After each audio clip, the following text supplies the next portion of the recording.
एक मिनिट, तुम्ही तुम्ही ऑफिसला नाही गेलात का? का?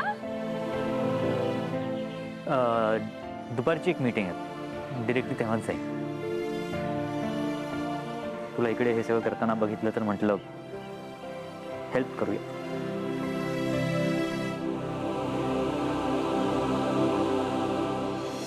मला पण बघायचं, एवढं काय यात डिफिकल्ट आहे की मला जमणार नाही? हेच ना, एवढंच करायचं ना. हे असं करून इकडे माती टाकायची. हे एवढंच ना.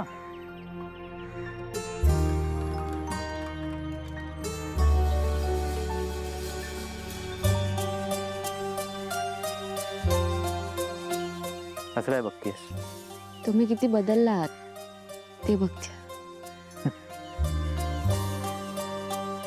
खूप वेगळं वागतोय ना मी, कळतंय मला. स्वतःकडे बघितलं तर जाणवतं मला. अंबिका म्हणायची, आपण प्रेम साठवून ठेवलं ना तर ते कमी होतं, आणि ते व्यक्त केलं की प्रेम वाढतं.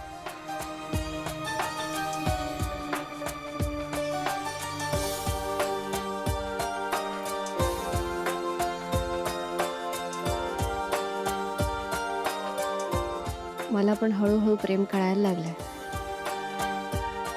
प्रेम ही गोष्ट आयुष्यात किती गोड आहे हे मला आता कळतंय.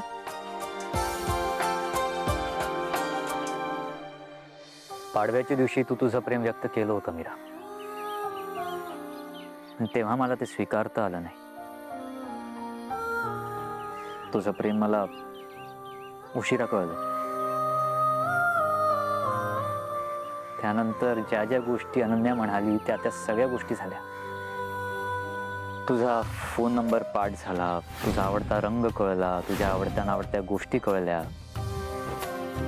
इतकंच नाही तर बाबा म्हणाले तसं मी चक्क घोड्यावर बसून तुला वाचवायला आलो.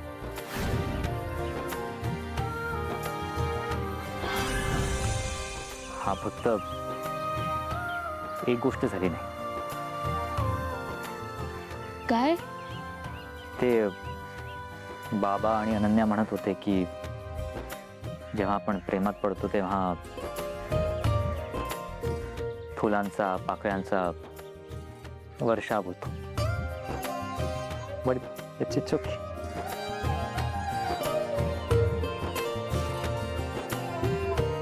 एवढंच ना, तेही होईल.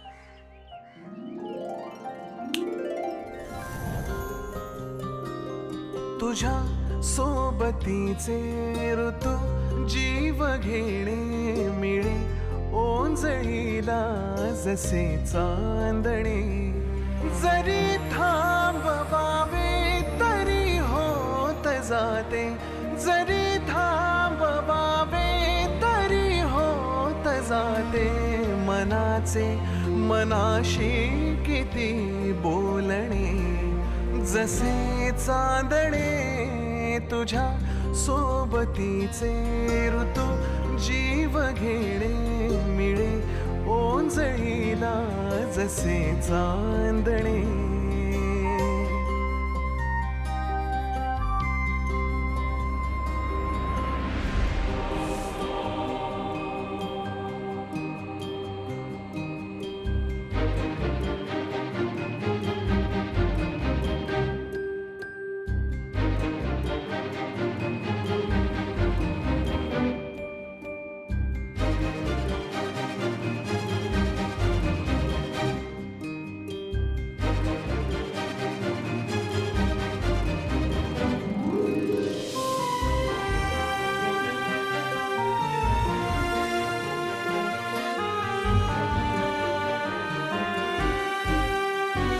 बघितलंच माझी इमॅजिनेशन किती स्ट्रॉंग आहे.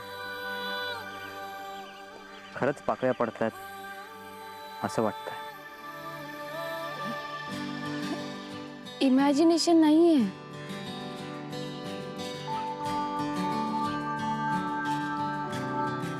खरंच पाकळ्या पडतायत.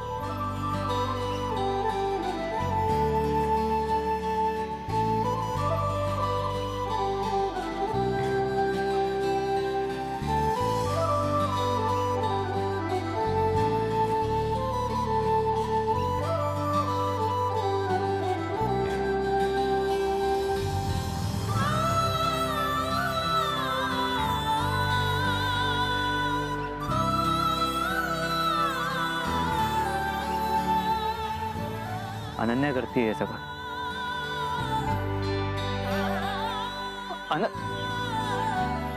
थांब मी आलोच.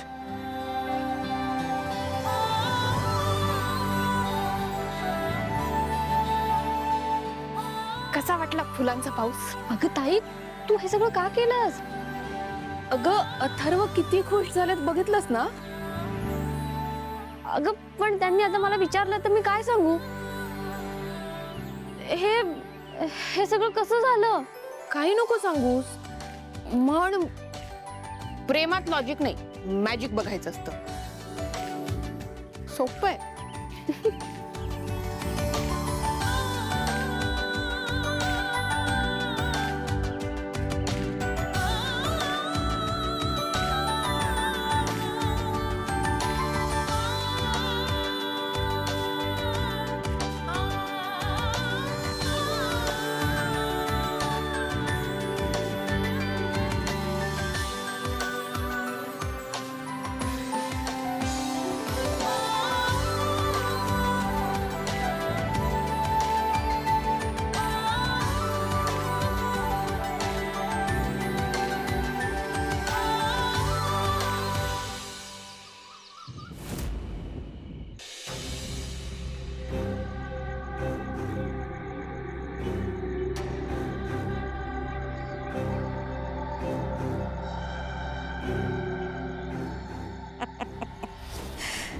आता मी तुला जाळून टाकणार आहे.